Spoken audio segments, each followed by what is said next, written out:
જોઈ રહ્યા છો ફાસ્ટ ટ્રેક ન્યૂઝ। સ્વાગત છે આપનું દરરોજ સમાચાર તેમજ જાણવા જેવું તમને હંમેશા મળતું રહે એ માટે અમારી YouTube ચેનલ સબસ્ક્રાઇબ કરી બાજુમાં ઘંટડી બટન જરૂર દબાવો।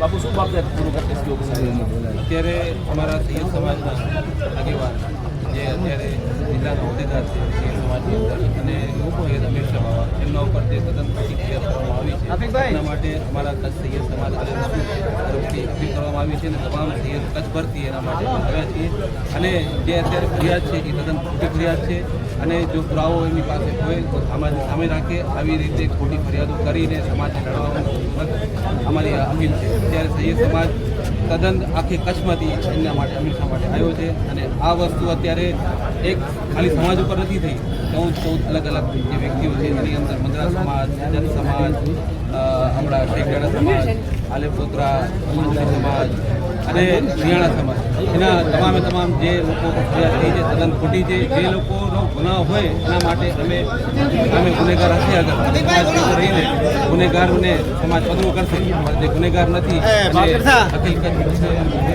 સમિતિના પ્રમુખ અને બીજા જે એમની સાથે હોદ્દેદારો છે આદમભાઈ પડિયા અને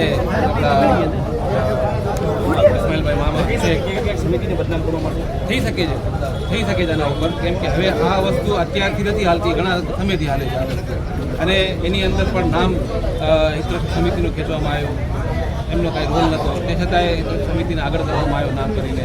હવે આ બે લોકોનો ઝઘડો પછી આખી સમાજની અંદર ખેંચવામાં આવ્યો છે એ તદ્દન ખોટો છે।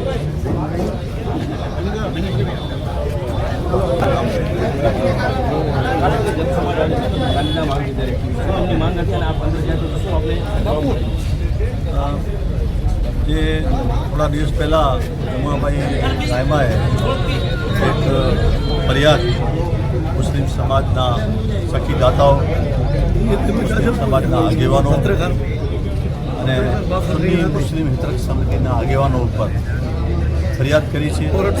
એ ફરિયાદના સંદર્ભમાં અમે આજે તમામ સમાજના આગેવાનો એસપી સાહેબને રૂબરૂ મળ્યા અને એસપી સાહેબને અમે ધ્યાન દોર્યું કે સાહેબ આ જે ફરિયાદ છે એ ખંડણીની ફરિયાદ છે।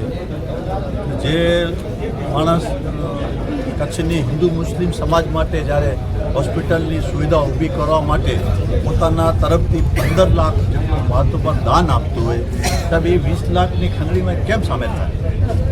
એટલે આ એક પ્રશ્નાચિહ્ન છે અને એનો જવાબ તો ફરિયાદી આપવો પડશે, અહીંયા નહીં આપે કોર્ટમાં આપવું પડશે, એને પુરવાર કરવું પડશે અને અમે સાહેબ પાસે વિનંતી કરી કે સાહેબ આવી ફરિયાદ ઉતાવળમાં લેવામાં પોલીસે ભૂલ કરી છે, કારણ કે જો આવા માતબર આગેવાનોની વિરુદ્ધ ફરિયાદ અરજી લેવી જોઈએ। અરજીમાં તપાસમાં પછી જો પોલીસને ભાઈઓને લાગતો હોય તો ઠીક છે, ડાયરેક્ટ ખાલી ફરિયાદી ફરિયાદ કરે છે અને તરત જ 14 જણા વિરુદ્ધ રાત્રે જ ફરિયાદ થાય છે અને બે દિવસ પછી જુમાભાઈ એમ કહે છે કે મેં માત્ર 2 વ્યક્તિઓ ઉપર આ ફરિયાદ દાખલ કરી છે। એ જુમાભાઈનો વિરોધાભાસ છે, એ એક બોલે છે ને એક કરે છે। ખરેખર એફઆઈઆર જે છે એમાં તો 14 નામ છે, રાત્રિ ડિક્લેર થઈ ગઈ છે અને પછી બે લોકો જે પકડાના છે એ પછી પકડાના છે, ફરિયાદ દાખલ થયા પછી પકડાયેલા, પહેલે તો પકડાય નહીં।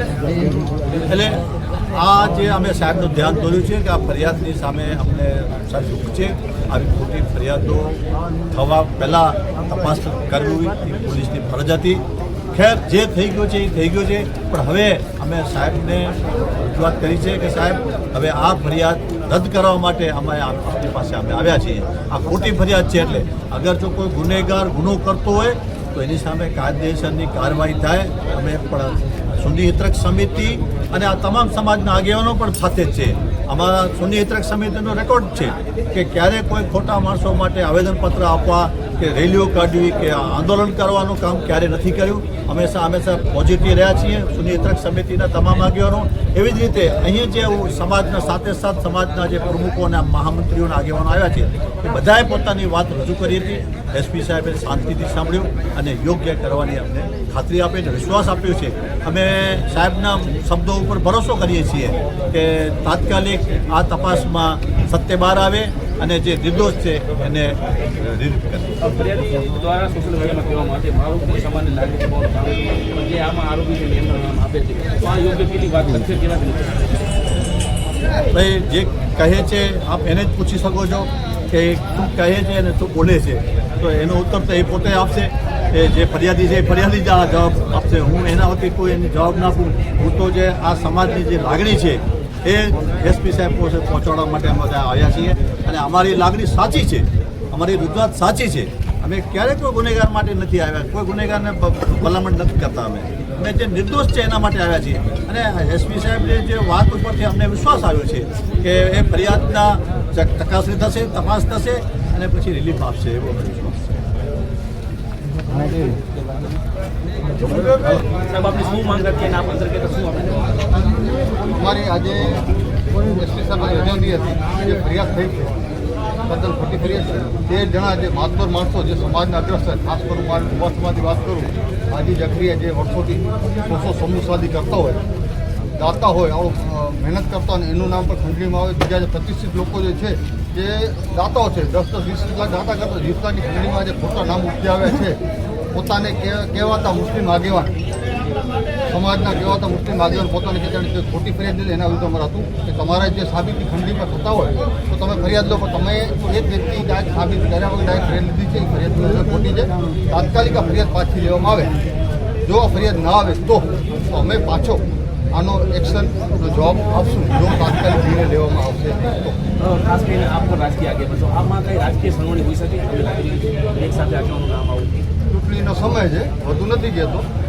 હવે હું કોંગ્રેસ છું એટલે એની વાત નથી કરતો, પણ રાજકીય સમીકરણમાં ભાજપના આરએસએસના બધા પાસા હોય છે. મને પણ શંકા દેખાય ક્યાંક ને એવો પાસા છે કે સમાજમાં બે ભાગ કરવાનો પ્રયાસ થઈ રહ્યો છે એક વ્યક્તિ દ્વારા, શું મને દેખાય.